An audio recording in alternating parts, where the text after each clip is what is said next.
I was called into the office at 9:07 a.m. sharp. My boss didn't even bother to look me in the eye when he said the words, "You're done here, Mark. Clean out your desk by noon." He claimed he had credible reports that I'd leaked sensitive data to a competitor. A baseless rumor, nothing more. But in that moment, I didn't argue, didn't protest, didn't even ask who had whispered it. I just nodded once and said quietly, "I understand." Then I walked out of that glass-walled office like a man being erased in real time. 3 weeks later, the company collapsed. My name is Mark Ellison. I'm 45 years old, and until that Monday morning, I was a senior systems architect at Caldwell Dynamics in Chicago. For 12 years, I had been the one they leaned on when their servers went down at midnight, when the contracts required flawless uptime, when investors demanded proof that our security systems were bulletproof. I had survived 3 CEOs, 2 major acquisitions, and countless rounds of layoffs. But that morning, none of it mattered. I was a rumor, and a rumor was enough. I didn't slam doors or demand explanations. That's not who I am. I've learned that silence unnerves people more than shouting ever could. Instead, I walked back to my cubicle, unplugged my monitor, and began packing my things with methodical precision. A framed photo of my daughter, the stainless steel travel mug I'd carried since 2012, a stack of spiral notebooks filled with diagrams and notes only I could decipher. Around me, the office buzzed with forced normalcy, but I felt the eyes on me. Some of those younger analysts I had trained lowered their heads, as if pretending not to notice. Others watched with the kind of nervous sympathy reserved for men already halfway in the grave. Vanessa from HR hovered near the elevators, clipboard in hand, making sure I left with only personal items. I gave her a polite nod and handed over my badge without a word. My boss, Daniel, didn't come out again. He watched through the glass, though. I could feel it. A man convinced he had handled a problem, when, in reality, he had lit a fuse he didn't even know existed. When the elevator doors closed, I finally exhaled. In my pocket was something no one in that building had ever asked about, a small black flash drive I'd been updating for years. It wasn't revenge I was thinking about. Not yet. But Caldwell Dynamics had made one mistake when they decided I was expendable. They forgot that I was the only person who truly knew where the bones were buried. I didn't drive straight home. Instead, I stopped at a diner off the interstate, ordered a black coffee, and opened my laptop. The flash drive slid in with a quiet click. Files populated across the screen, records of system vulnerabilities, irregular vendor invoices, and access logs that pointed to something Caldwell never wanted exposed. For years, I had kept everything, not because I didn't trust my coworkers, but because I understood how companies work. Loyalty is a one-way street. As I scrolled through the data, a thought settled in like a stone dropping into deep water. They thought they had erased me with one rumor. But I wasn't erased. I was waiting. And the quiet man they had just fired was about to become the reason Caldwell Dynamics would never see the next quarter's earnings call. I closed the laptop, left a tip beside the untouched coffee, and walked out into the cold Chicago wind. 3 weeks. That's all it would take. Back at my apartment, the silence felt different. Not empty, but charged, like the stillness before a storm. I didn't tell anyone what had happened, not my ex-wife, not my daughter, not even my closest friend. Let them think I'd been downsized, another casualty of corporate restructuring. The truth was more useful kept to myself. I powered up my desktop, slid the flash drive back in, and opened a notebook where I'd been keeping handwritten records for over a decade. Every odd transaction I'd noticed, every suspicious vendor that never seemed to exist outside of an invoice, every instance of someone tampering with admin rights they shouldn't have had. I'd never shared this with anyone at Caldwell because I knew how things worked. Speak up, and you become the problem. Stay silent, and you stay employed. Until one rumor ends it anyway. One name kept surfacing in the data: Apex Integrations. Supposedly a consulting firm providing infrastructure optimization. In reality, it was nothing but a shell. I traced it once to a UPS store outside Indianapolis, but I never followed further. Now, without a company to protect, I had no reason to hold back. I pulled up business registrations, cross-referenced email chains, and found something that made my pulse steady. Apex was tied to Daniel, my boss. His brother-in-law had set it up 18 months ago. Payments funneled through Apex matched perfectly with inflated licensing renewals we'd processed during the last fiscal year. Nearly $2 million gone, disguised as routine expenses. I leaned back in my chair, letting the weight of it settle. They had fired the only person who knew the system deeply enough to see this pattern. And they hadn't just fired me. They'd created the perfect witness. The next morning, I started my routine like nothing had changed. Black coffee, a run by the lake, and then hours of quiet work in my home office.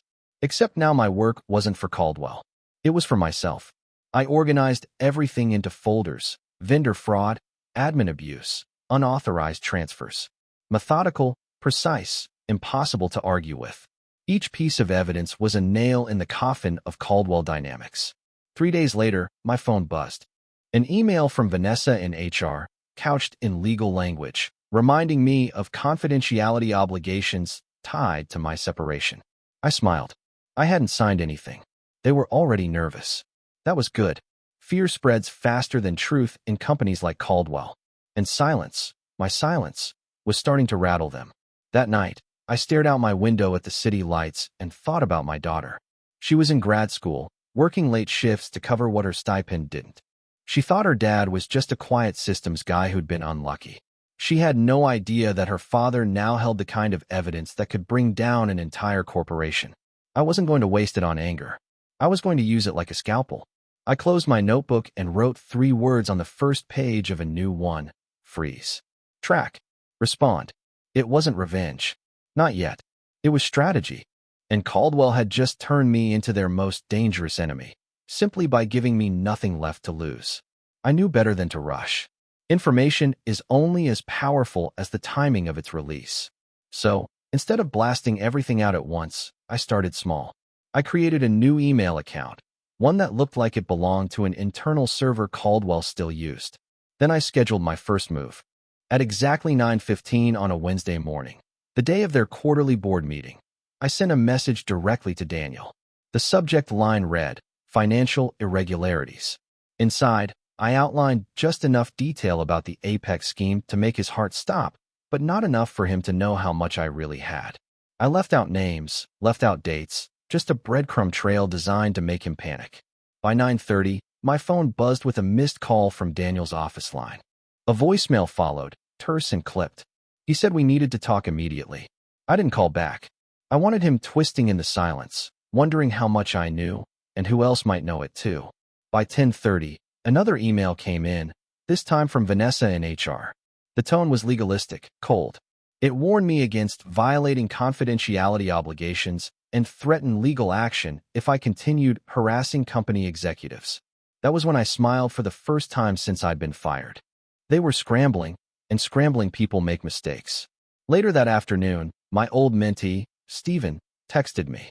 He said there had been an emergency meeting called by Jason Phillips, the consultant who had quietly taken my office. Word was spreading that someone had flagged suspicious payments tied to Apex. Steven didn't know I was the source, but he knew me well enough to sense I was behind it. His text was short. "What did you do?" I didn't reply. The less he knew, the safer he was. That evening, I drove to a diner 20 miles outside the city.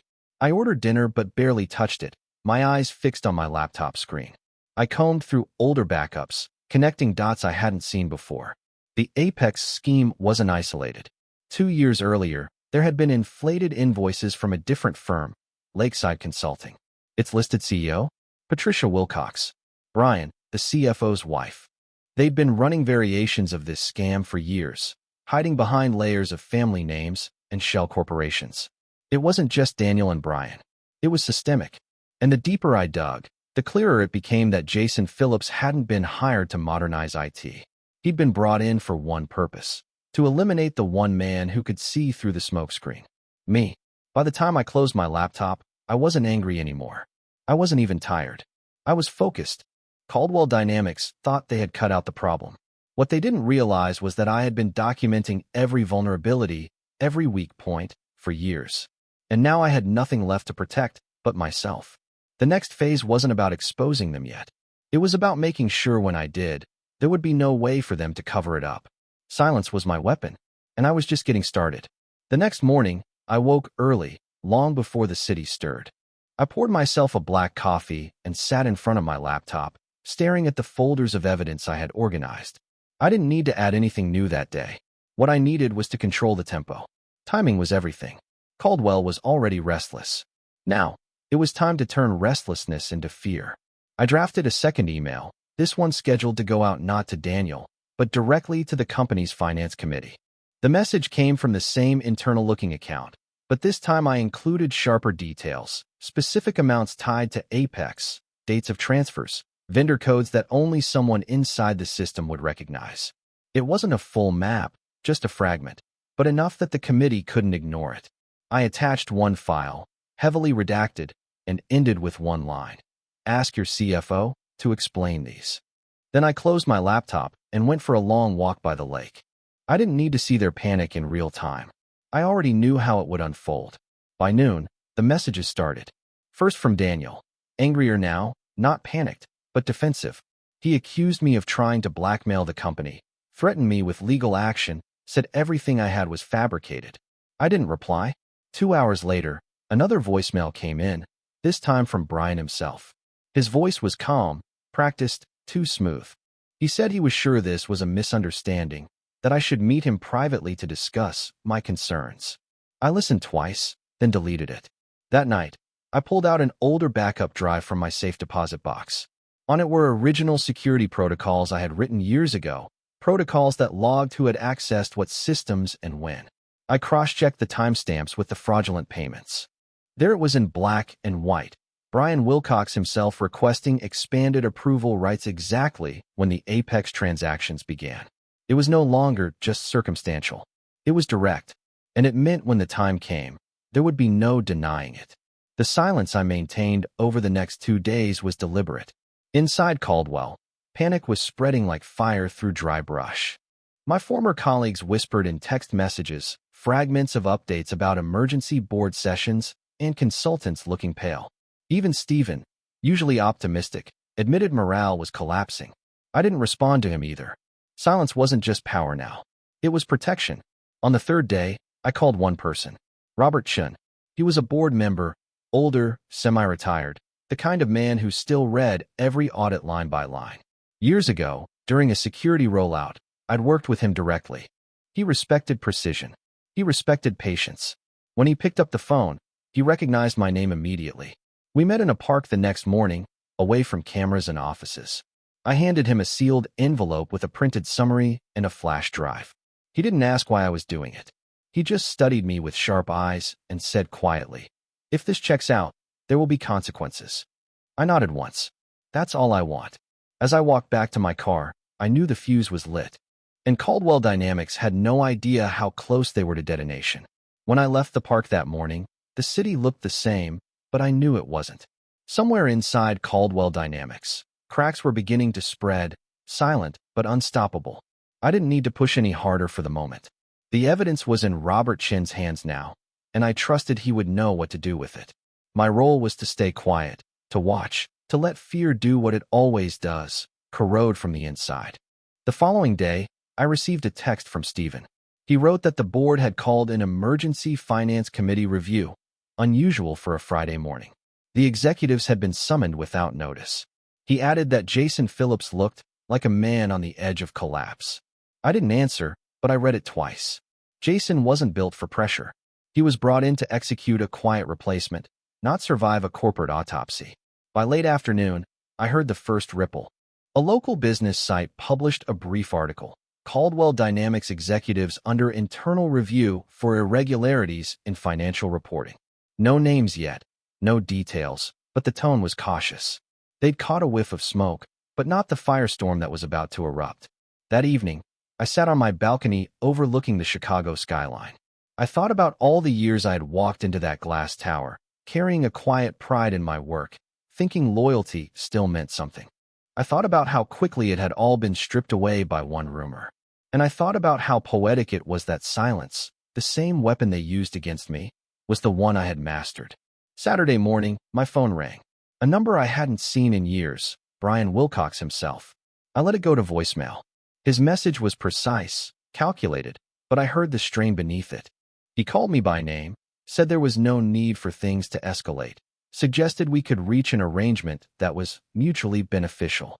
He didn't use the word settlement, but the implication was clear. He wanted to buy me. I didn't respond. Money wasn't what I was after. What I wanted was truth. What I wanted was to watch the machine they had built grind itself into dust under the weight of its own corruption. By Sunday night, the first real fracture appeared. Another message from Stephen.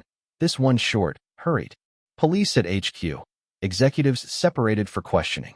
I pictured it clearly. Daniel sweating in a conference room. Jason stammering rehearsed lines. Brian hiding behind his calm mask. And all the while, Robertson sitting quietly, folder in hand, letting the evidence speak louder than I ever could. I poured myself another coffee and opened my notebook. On the first page, beneath the words freeze. Track. Respond. I added one more line. Wait. Because that's all I needed now. The company wasn't mine to bring down anymore.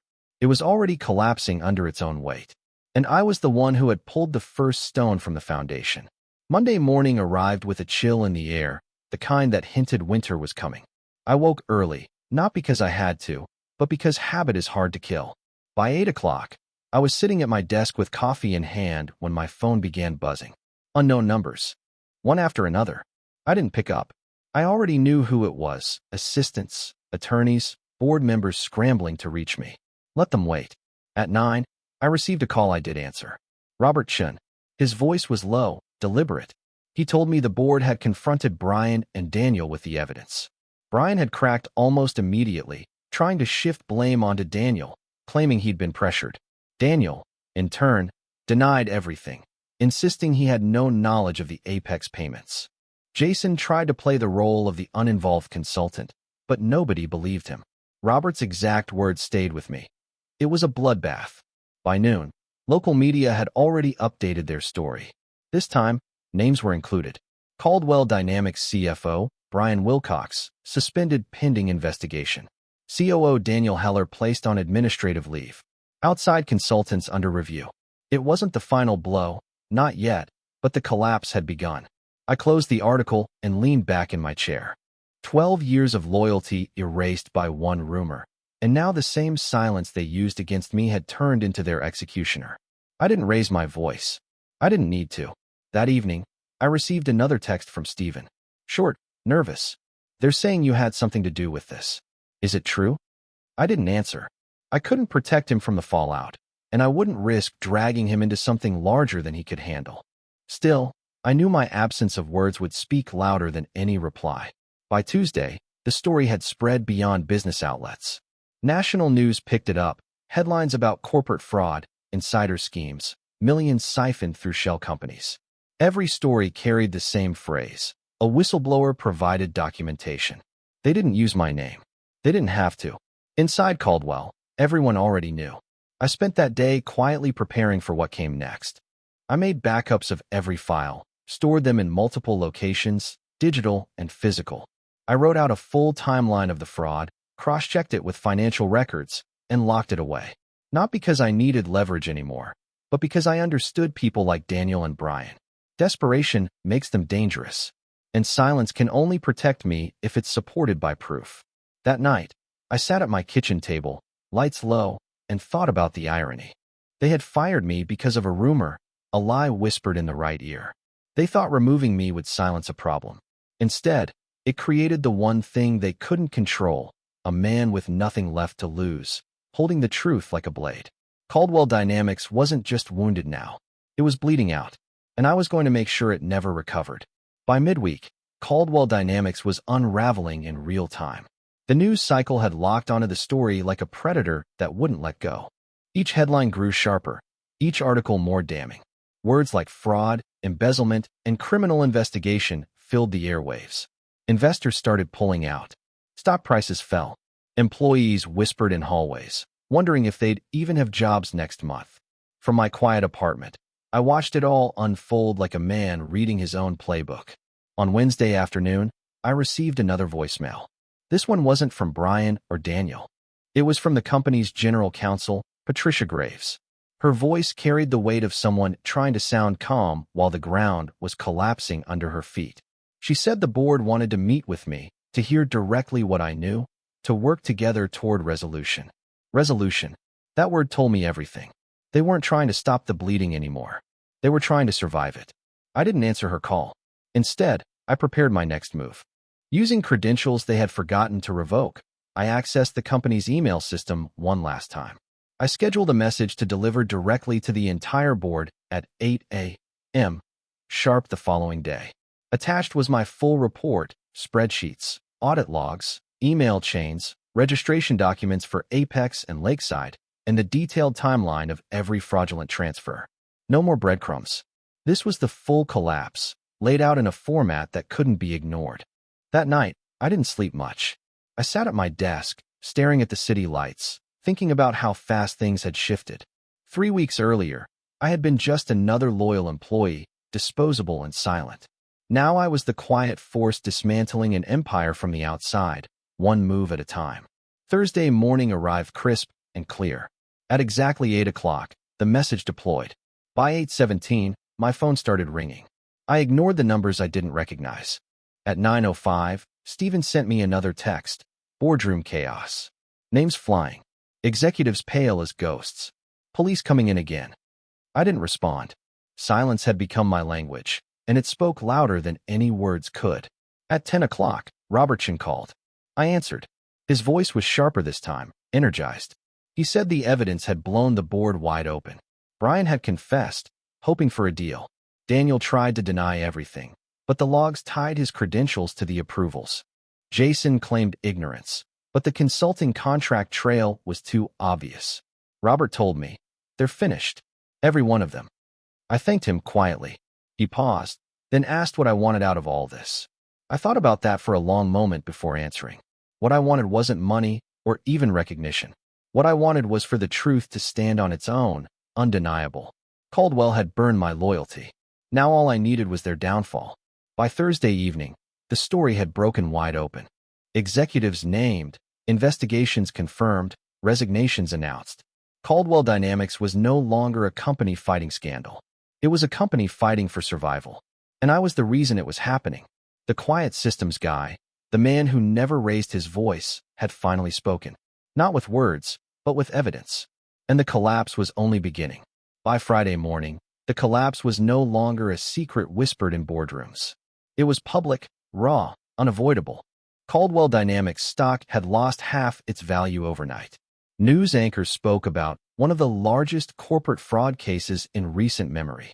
Employees flooded LinkedIn with vague posts about uncertain times, desperate to distance themselves before the company imploded completely. Watching it unfold, I felt no joy, no triumph. Just a quiet, steady clarity.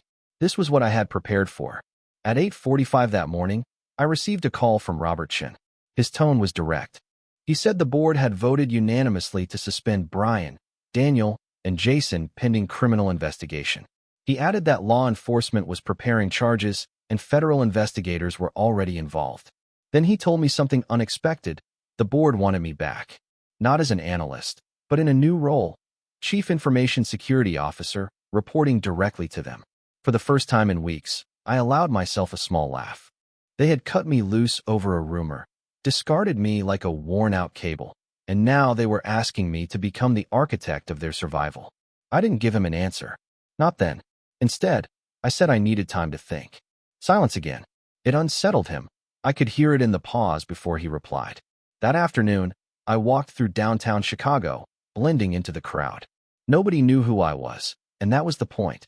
People passed by reading articles on their phones, shaking their heads at the headlines about Caldwell. They didn't know the man responsible was a few feet away, just another face in the city. There was a certain power in that anonymity. By evening, Patricia Graves, the company's counsel, left me another voicemail. This one was less composed. She said the company would do whatever it takes to make things right, that I could name my price. She used the word partner, as if she could erase 12 years of disregard with one desperate offer. I didn't return her call. I didn't need their promises. I already had everything I wanted. Still, that night, I sat with the question Robert had left me. What did I want? Revenge was already complete. The company was burning. The men who had betrayed me were facing charges. I could walk away now, disappear into quiet satisfaction, and let history remember Caldwell as just another cautionary tale. Or I could step back in, not to save them, but to make sure this could never happen again, to rebuild the ruins on my own terms. The decision didn't come quickly. I poured another coffee, opened my notebook, and stared at the words I had written weeks ago: freeze, track, respond.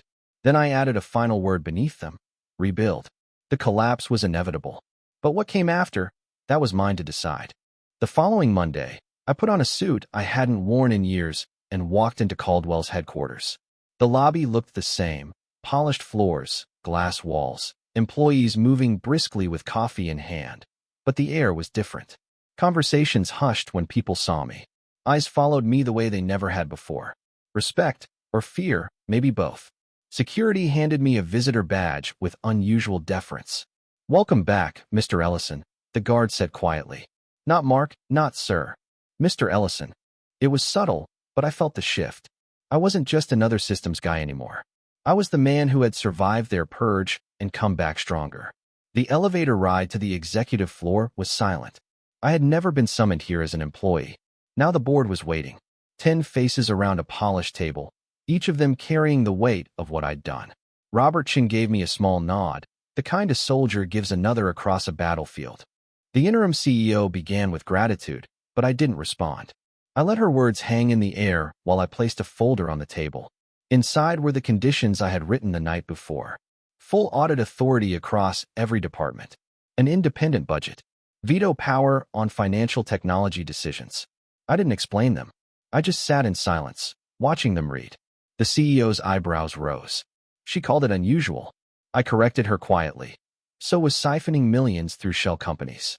The room fell silent. They understood. By the time I left, they hadn't given me an answer. But I knew they would. Because the truth was simple. Caldwell Dynamics didn't need me back. They needed me to keep them alive. And I was the only one who could. That evening, I walked home through the city. I thought about how it had started.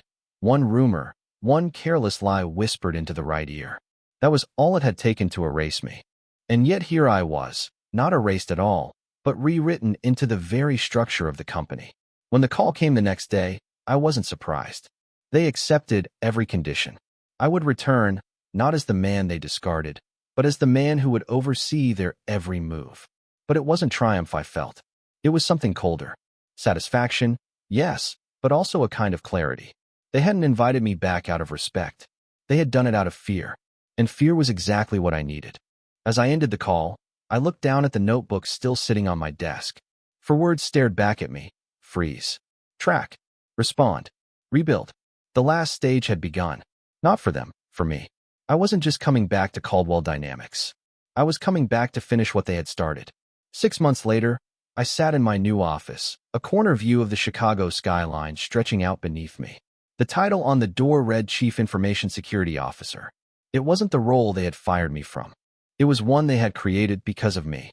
The quiet systems guy, the man discarded over a rumor, was now the one watching every transaction, every contract, every decision that could bleed the company dry again.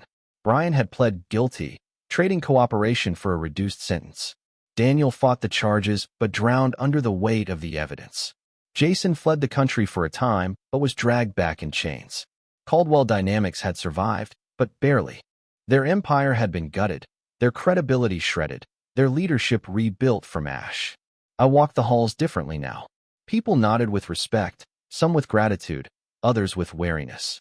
They all knew what had happened. They knew I could have destroyed Caldwell completely. Instead, I'd chosen to step inside and make sure it could never happen again. My silence had become legend in those walls. The man who had brought down 3 executives without ever raising his voice. But the truth was simpler. I hadn't won by fighting louder than them.